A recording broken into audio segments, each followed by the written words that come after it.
दोस्तों, महिला हो या पुरुष, दोनों ही रात में इन 4 अंगों पर तेल जरूर लगाएं। हम आपको एक ऐसा अंग बताएंगे जिस पर काफी लोग तेल लगाने से शर्माते हैं। और आप सभी लोग जानते ही हैं कि जिसने शर्म की उसके फूटे करम। हाँ दोस्तों, तो जानिए, शरीर के इन 4 अंगों में तेल लगाने से आपका शरीर स्वतः अपनी सारी बीमारियों को नष्ट कर देगा, यानी कि वह खुद ठीक कर लेगा। तो वह 4 अंग कौन कौन से हैं और कौन सा तेल लगाना चाहिए, ध्यान से सुनना। इस बात को ध्यान से सुने, शरीर के इन 4 अंगों में से जो एक अंग है वह ऐसा है जहां पर आपको तेल लगाना जरूर चाहिए। आप सभी लोगों ने सुना होगा, जिसकी शर्म उसके फूटे करम। यह बात बिल्कुल सही है, आपको बिल्कुल भी शर्म नहीं करनी है। जो लोग इस वीडियो को छोड़कर जाना चाहते हैं वे अभी ही चले जाएं, क्योंकि यह जानकारी बहुत ही महत्वपूर्ण और लाभकारी है। हो सके तो सारे काम छोड़कर आज अपने शरीर के लिए इस वीडियो को ध्यान से सुन लें। महिला हो या पुरुष, इन 4 अंगों में तेल लगाने से आपकी थकान कम हो जाएगी और दोस्तों, आपको पूरी रात अच्छी नींद आएगी। यह जो हम 4 अंग आपको बताने जा रहे हैं, महिला और पुरुष दोनों को ही इन 4 अंगों में तेल लगाना है। कोई भी महिला या पुरुष इस जानकारी को हल्के में मत लें। काफी बार क्या होता है, महिलाएं ज्यादा थकान महसूस करती हैं। ऐसे में इन 4 अंगों पर तेल लगाना शुरू कर दिया तो आपकी थकावट दिनों दिन कम होती चली जाएगी। आज दोस्तों, हम आपको जो बताने जा रहे हैं, 4 अंगों में से एक अंग है जिस पर आपको जरूर तेल लगाना है। उस अंग को बिल्कुल भी नहीं छोड़ना है, क्योंकि वहीं से 72,000 नाड़ियां निकलती हैं और वहीं से ही रोग की शुरुआत होती है। अगर हम उसे बैलेंस कर लेंगे तो हमेशा हम स्वस्थ रहेंगे। इसलिए आपको बिल्कुल भी शर्म नहीं करनी है। इन 4 अंगों में से इस अंग पर भी तेल लगाना है, सरसों का तेल। और अभी हम आगे वीडियो में बताएंगे कि वह कौन सा अंग है। और दोस्तों, 4 अंगों में से एक ऐसा अंग है जहां से हमारा पूरा शरीर चलता है और यह अंग महिला और पुरुष दोनों में ही पाया जाता है। यह अंग बहुत ही महत्वपूर्ण होता है हमारे जीवन में, और यदि इन 4 अंगों में से इस पर आप रात को सोने से पहले तेल लगा लेते हो तो यकीनन आपको अपनी लाइफ में बहुत फायदा मिलेगा। आपकी रात कभी भी खराब नहीं होगी और आपको थकावट भी बिल्कुल महसूस नहीं होगी। बस तेल लगाने में बिल्कुल भी कमी मत करना। अब यहाँ पर कुछ लोग ऐसे होंगे जो हमारी बातों को हल्के में लेंगे, क्योंकि उन्हें आयुर्वेद की जानकारी नहीं है, उन्हें ध्यान नहीं है। इसीलिए जो हम आपको बताने जा रहे हैं, शरीर के इन अंगों में बिना शर्म किए तेल जरूर लगाना है। कोई भी मनुष्य हमारी बातों को हल्के में लेने की गलती न करे और इन 4 अंगों में तेल लगाने से पहले सबसे पहले यह उपदेश जरूर सुने। इस उपदेश को सुनकर आप अपने जीवन को सफल बना सकते हैं। दोस्तों, भगवान महात्मा बुद्ध का अनमोल विचार। एक दिन एक राजा भगवान बुद्ध के पास आया। बुद्ध के आश्रम में बहुत भीड़ थी। राजा ने भगवान बुद्ध से आग्रह किया कि वह एकांत में कुछ बुद्ध से कहना चाहते हैं। तथागत बुद्ध बोले, सर्वत्र एकांत है, यही बोलो। फिर राजा ने कहा कि मैं तथागत संन्यास लेना चाहता हूं। बुद्ध गंभीर हो गए। वे बोले, तुम्हें संन्यास लेने के लिए दीक्षा के पहले मेरी एक शर्त माननी होगी। राजा ने स्पष्ट किया कि जब दीक्षा लेनी ही है और संन्यास होना ही है तो मुझे आपकी सभी शर्तें मंजूर हैं।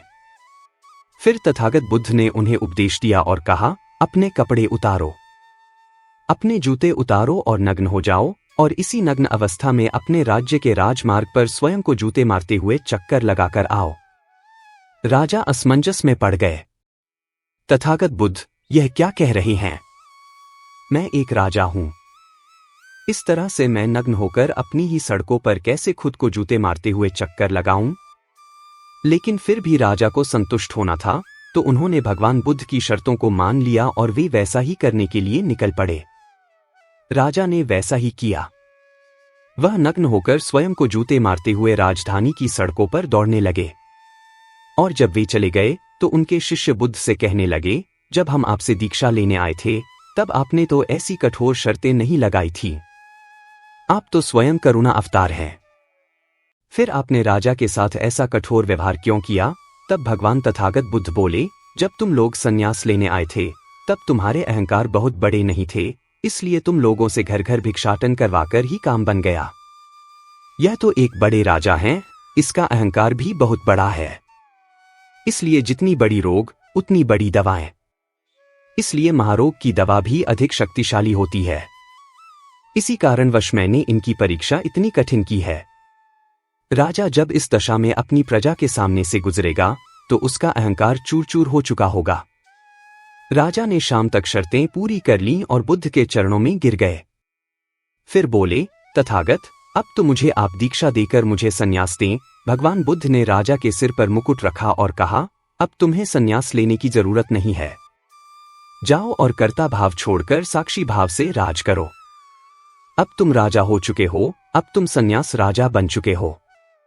किस तरह से भगवान बुद्ध ने एक राजा को उपदेश दिया और राजा का जीवन धन्य हो गया। दोस्तों, इन छोटे से उपदेश से आपको क्या ज्ञान प्राप्त हुआ? स्वास्थ्य से संबंधित बहुत ही महत्वपूर्ण जानकारी। दोस्तों, यह हमारा शरीर किससे बना है, यह सबसे पहले जानना जरूरी है। और हमारे शरीर में कौन से 3 दोष पाए जाते हैं? हमारा शरीर 5 तत्वों से बना है और हमारे शरीर में 3 दोष होते हैं, वात दोष, पित्त दोष और कफ दोष। इसे जानना जरूरी है क्योंकि हर एक बीमारी का कारण यही 3 दोष होते हैं। अगर आपके शरीर का वात दोष गड़बड़ हो गया तो 60 से 70% बीमारियां होंगी। अगर पित्त दोष गड़बड़ हो गया तो शरीर में 15 से 20% बीमारियां होती हैं, और अगर कफ दोष गड़बड़ हो गया तो 5 से 10% बीमारियां होती हैं। अब ये तीनों प्रवृत्तियां हमारे शरीर में कब से कब तक रहती हैं? जब हम जन्म से लेकर बाल्य अवस्था में होते हैं, यानी 0 से 14 साल तक, तब हमारे शरीर में इनकी प्रवृत्ति ज्यादा होती है। इस समय कफ ज्यादा बनता है, यह प्रकृति की देन है। कफ बनना जरूरी है क्योंकि यह हमारे शरीर का एक बहुत ही महत्वपूर्ण अंग है। बस हमें यह ध्यान रखना है कि हम अपने बच्चों को ऐसी कोई चीज नहीं दें जिससे उनका कफ और बढ़ जाए, क्योंकि बच्चे उस समय कुछ नहीं जानते। पेरेंट्स को जागरूक होना होगा। अगर बच्चों को ऐसा कुछ दिया जाए जिससे उनका कफ बढ़े, तो कफ से संबंधित जो 5 से 10% बीमारियां होती हैं, जैसे कि टीबी, दमा, अस्थमा, शिजोफ्रेनिया, ये सारी बीमारियां इसकी वजह से होती हैं। हर पेरेंट्स को ध्यान देना होगा। वीडियो में आगे बढ़ने से पहले, अगर आप में से कोई जय जय बजरंगबली जी को मानता है, तो अगर सच में भक्त हैं, तो इस वीडियो को लाइक कर नीचे कमेंट बॉक्स में एक बार जय जय बजरंगबली लिख देना। बजरंगबली जी जो भी भक्त कमेंट बॉक्स में जय जय बजरंगबली लिखता है, तो उसकी मनोकामना पूरी कर देना। इसके बाद हम आगे वाली अवस्था में आते हैं। बाल्य अवस्था से युवा अवस्था। युवा अवस्था कब से कब तक होती है? जब हम 15 साल से 60 साल के बीच में होते हैं। दोस्तों, इस समय हमारी युवा अवस्था होती है। इस समय हमारे शरीर में पित्त दोष की प्रवृत्ति सबसे ज्यादा होती है।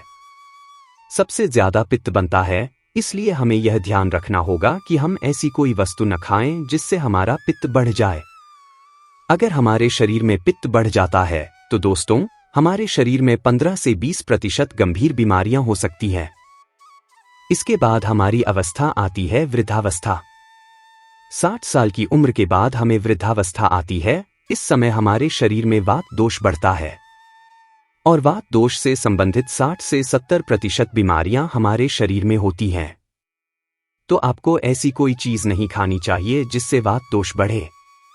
तो दोस्तों, यहां आप समझ गए कि आपके शरीर में 3 दोषों का क्या रोल है। इसलिए इन 3 दोषों से संबंधित जो भी जानकारी मिले, उसे हासिल कर लीजिए और अपने जीवन में उतारिए। कारण को हटा दीजिए और इन 3 दोषों के बारे में हमेशा ध्यान रखिए कि क्या खाना चाहिए और क्या नहीं खाना चाहिए।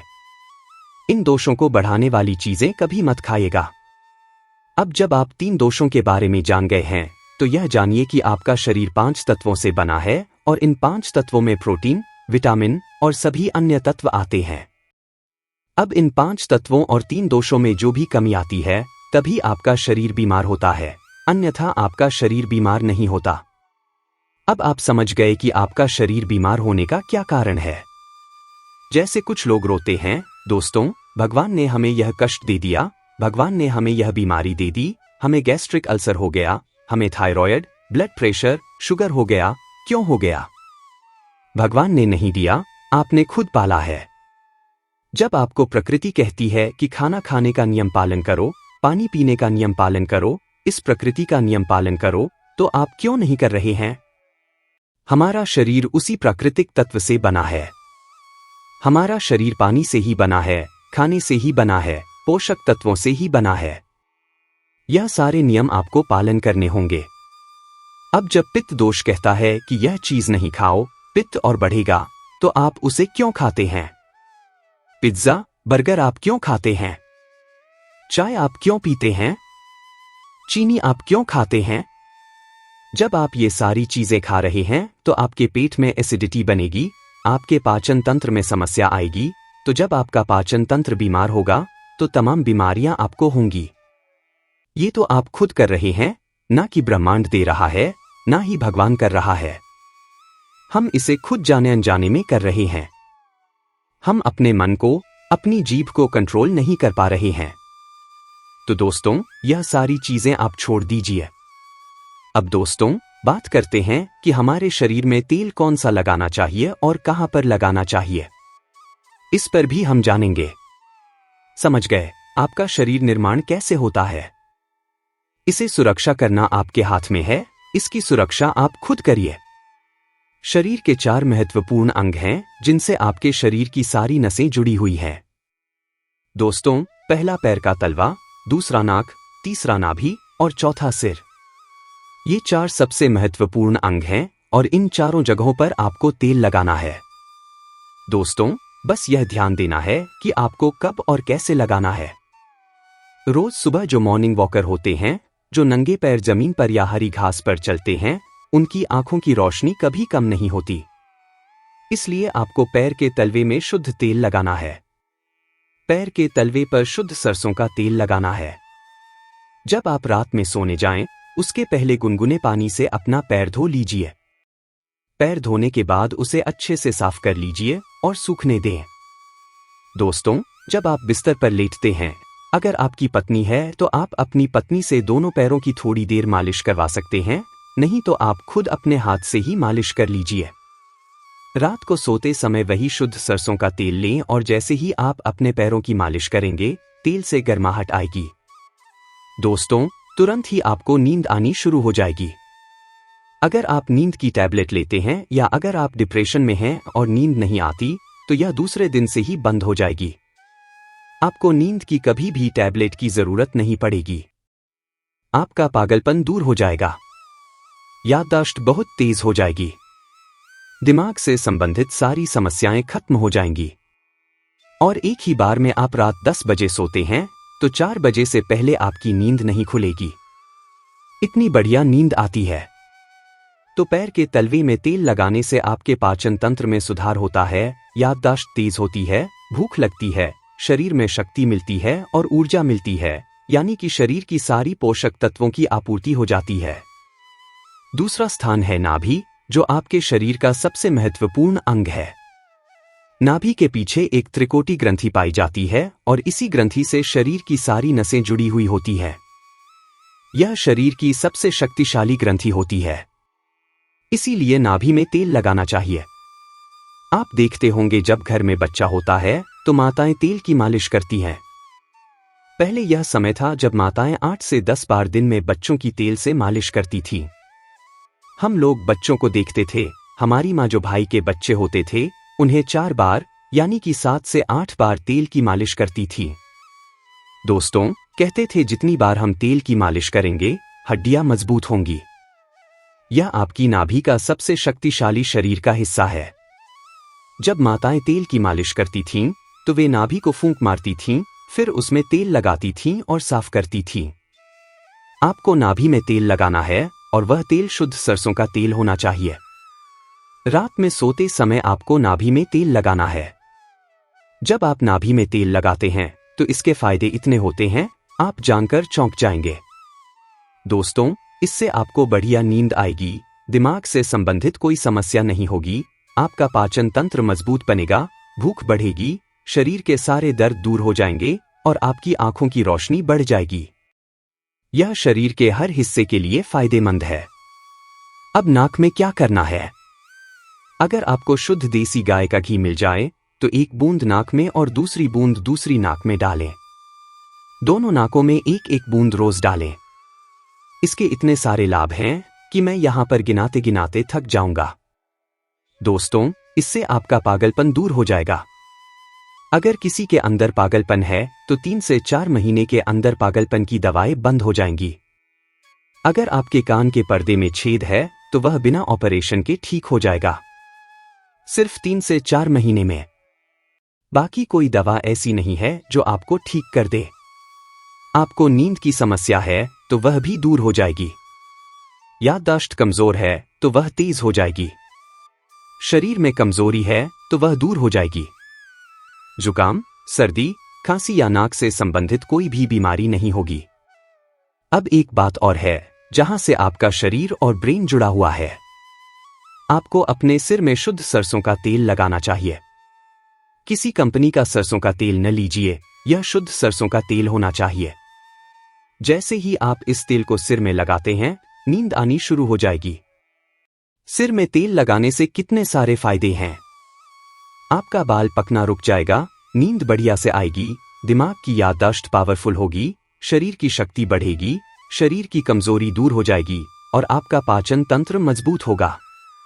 यानी कि शरीर की सारी शक्तियां आपको मिलेंगी। दोस्तों, ये 4 अंगों पर तेल लगाना और नाक में देसी घी डालना, यह प्रक्रिया अपनाइए, आपका शरीर स्वस्थ और निरोग हो जाएगा। जैसे हमने कहा, हमारा शरीर हमारे ऊपर डिपेंड करता है। तो दोस्तों, अभी तक हमने जो भी बातें बताई हैं, वे हमारे शरीर के लिए बेहद लाभकारी हैं। हो सके तो जल्द से जल्द इन उपायों को फॉलो करें। निश्चित रूप से आपको लाभ मिलेगा। स्वस्थ रहें, सुरक्षित रहें। धन्यवाद।